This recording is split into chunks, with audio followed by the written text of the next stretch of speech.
The story begins with a young high school student called Arata Hinohara. We see him getting ready for school and talking to his mom and sister before he leaves. They are worried about him because he is a very kind and nice kid, but he is bullied a lot, and making friends is a bit difficult for him. In school, Hinohara is shown to be a great athlete, but that doesn't stop his school bullies from harassing him even more, and also turning one of his only friends against him. At the same time as all this is happening, we get introduced to a faraway magical land called Amawakuni. It is a world very much different from our own. There we are introduced to another young man called Arata, who is part of the Hayagami clan, a tribe with great importance. He was raised as a girl as the tribe consists of only women. As preparations for a sacred ceremony are on their way, Arata needs to step up. He needs to pretend to be a woman at the ceremony and fool the princess and the 12 Shinsho elite warriors. This doesn't go as planned, as the princess is killed and Arata is framed for her murder. Now he is on the run, scared and afraid. At the same time, so is Hinohara. He is running away from his school and life in general. At that moment, they both wish to be somewhere else, and a magical force causes them to swap places in their worlds. They both retain their bodies and mind, but they have completely swapped worlds and identities. Hinohara is terrified and confused as he is being hunted in this strange new world.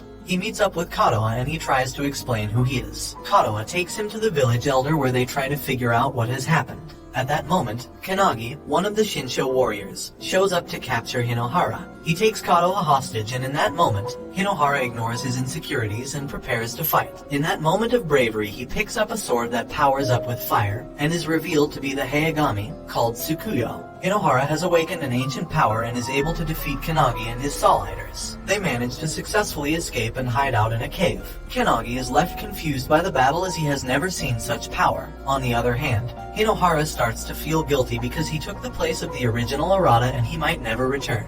While the village elder Makari stays in the cave, Gatoya goes looking to comfort Hinohara. They talk and Gatoya gives him a necklace he said he lost. Meanwhile, Kannagi finds Makari and uses her as a hostage. When Hinohara notices this, he surrenders. He is then captured and put in a carriage. While he is alone in the carriage, the necklace starts to glow, and this gives him a way to contact Arata from this world. Arata tells Hinohara that he witnessed the assassination attempt on the princess. Hinohara arrives at the trial and he is sentenced to be exiled to Gatoya, a place of nightmares. Hinohara communicates with the spirit of the princess and she explains the sword and its powers. She tells him he has now become a Shinsho and that he has the power to change this world because of his past experiences and bullying. Hinohara doesn't believe her and he is confused by his newfound position. After some time, Hinohara realizes that while Gatoya is at his side fully, most of the nation hates him because they still think he was responsible for the princess's death. He and Gatoya try to remain hidden while they are on Gatoya. Through their journey, Gatoya befriends two people named Kannate and Jinchai. Because of the rumor that Arata murdered the princess, they attack Hinohara and he is forced to defend himself. He manages to escape alongside Gatoya, but they are separated when suddenly a piece of Gatoya starts to crumble and collapses around them. Both Kannate and Jinchai get captured by the terrifying warden Tsutsuga. They must duel until one of them is defeated and then they will be judged. Jinchai gets possessed and attacks Kannate with no mercy. Meanwhile, Gatoya and Hinohara are making their way through a complex maze. They are trying to get out. After several failed attempts, they finally arrive at the arena where Jinchai and Kannate are fighting.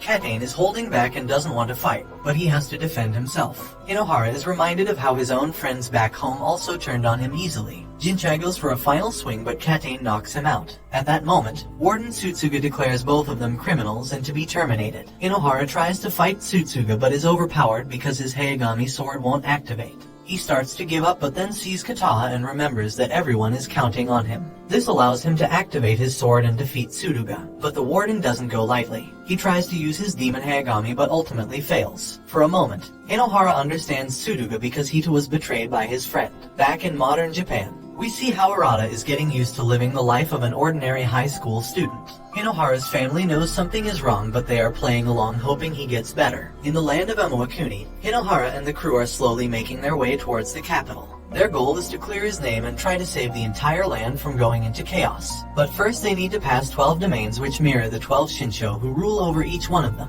They first pass through the domain called Narutaki. Along their way they meet a village and they discover others have similar powers to Hinohara. Akachi, one of the most powerful of all the Shinsho, is going around and gathering followers. He has already killed many who did not join him. Hinohara and his friends witness firsthand just how cruel Akachi is. They see him killing Fuyo, one of the show, without mercy. He was loyal to Kannagi the Shinsho who was hunting Hinohara at the start. When Kannagi finds out, he goes into a rage and attacks Akachi with his powers. While Kannagi is powerful and fast, The battle doesn't last long as he is no match for the deadly Akechi. He doesn't kill Kannagi but spares him so he can carry that shame forever. After the battle, Hinohara is angry and confused. He hates Akechi but also doesn't want to become ruthless and a killer to defeat him. At that moment it is revealed that Hinohara might be able to use an ancient Hayagami called Tsukuyo to defeat Akechi without killing him. A power that will bring justice to the land. We see how Arata is handling life in Hinohara's modern world. With his parents covering for him losing his memory, he goes back to school. He tries to befriend and fit in with the people that bullied and harassed Hinohara. Meanwhile, in Amawakuni our group is continuing their journey. Gatoya injures herself and needs to rest.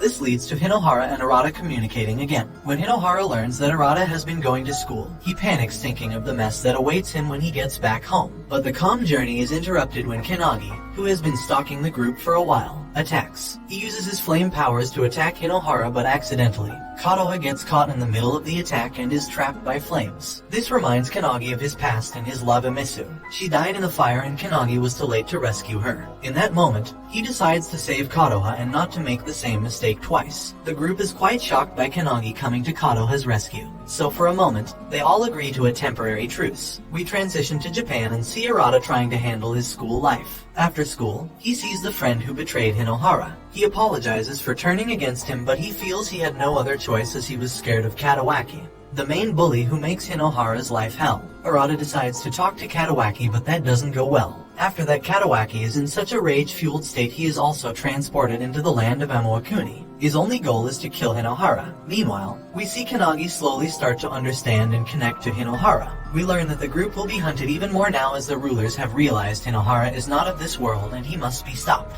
Katawaki arrives in Amawakuni and he has a weapon of Orochi. He is enraged and out of control. This was a desperate attempt from those who wished to get rid of Hinohara. And while he is more confident in himself because of all the adventures, when he realizes Katawaki, his high school bully, has arrived, he turns right back into that scared high school student. He thought, at least in this strange land, he was safe from him. But not anymore. Katawaki screams at him, telling him it is his personal mission to make his life here a living hell. Hinohara doesn't know how to handle this, so he goes into a rage and unleashes his powers without control. He causes massive damage, after he realized that for a moment he acted just like Katawaki. Because of all the stress, Hinohara finally wants to explain everything to Gatoya and reveal that he truly isn't Arata and that Kawaki is also from his world. He decides he wants to better himself and he even trains with Kannagi so he can get stronger. Hinohara and his group make their way to a city that is ruled by Haruko. They cannot enter the city because of their lack of money, so they get help from a mysterious man named Suryo. He has plans of his own for the group. The city is giant and full of life. We see Kannagi has to hide his identity so they don't get into trouble. Suhiro shows the group around the city and explains its history and how it operated in the past in contrast to how it is in the present. Meanwhile, Katawaki tries to form an alliance with Akechi but he refuses,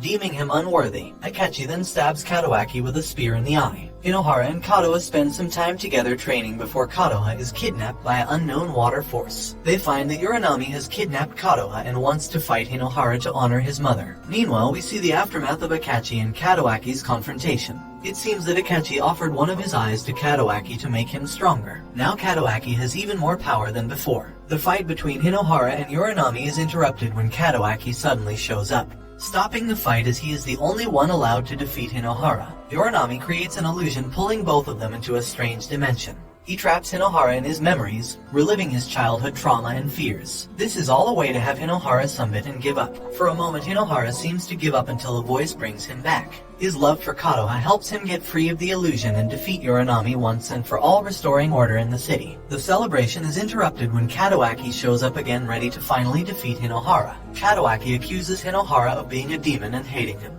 He wants to finally fight him and defeat him one and for all. His Orochi blade evolves. This is what the rulers wanted, the two legendary blades fighting. Katawaki attacks with a devastating attack causing a massive explosion. Hinohara tries to run to safety but Katawaki just keeps on unleashing attacks. Gatoya remembers what Hinohara said about his life in Japan and just how much he struggled.